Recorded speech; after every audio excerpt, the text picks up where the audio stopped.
Bwana Yesu asifiwe sana, watumishi wa Mungu. Habari za asubuhi ya leo.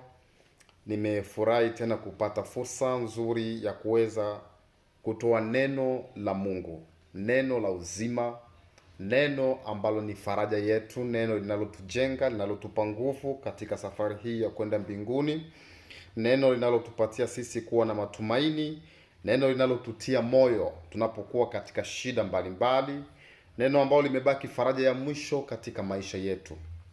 Bwana Yesu akubariki sana, mwana wa mfalme. Nataka tuzungumzie kuhusu msamaha. Msamaha. Ni walimu wengi wamefundisha habari za msamaha, na hata leo makanisani mafundisho ya msamaha ni mengi sana. Lakini mimi nikuambie kitu kimoja, ya kwamba katika somo zote tunazojifunza ni nzuri zote, lakini msamaha pia ni mmoja kati ya vitu tunavyotakiwa si kusikia tu, kuishi msamaha. Kuishi msamaha pale unapokosewa, kuruhusu kusamea watu. Kuishi msamaha pale unapokosea, kuwa na moyo wa kuomba msamaha. Kuishi msamaha hata kama wewe mwenyewe unahisi hujakosea, unatanguliza nisameheni jamani, nisamehe, nimeukosea, nisamehe. Bwana Yesu atukuzwe sana.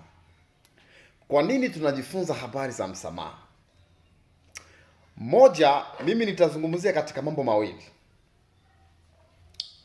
Moja, inayotufanya tujifunze msamaha ni kwa sababu tunapokuwa tumesamehe wale wanaotukosea, sisi tunapokea amani ya moyo.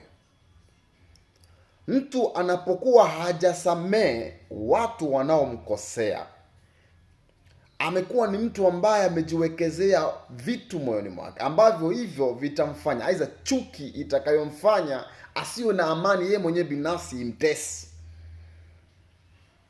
Mtu anapokuwa hajasamehe, ametengeneza hasira, ametengeneza chuki, ametengeneza vitu vitakavyokuwa vikimfanya wakati wote ashindwe kuwa na amani katika moyo wake.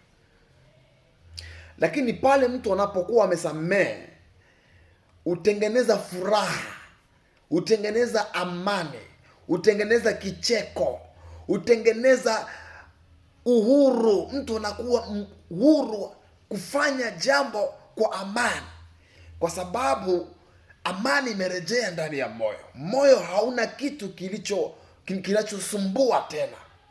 Unajua kitu kimoja, pale tunaposamehe wale wanaotukosea, tunatengeneza amani ya kudumu ndani ya mioyo yetu.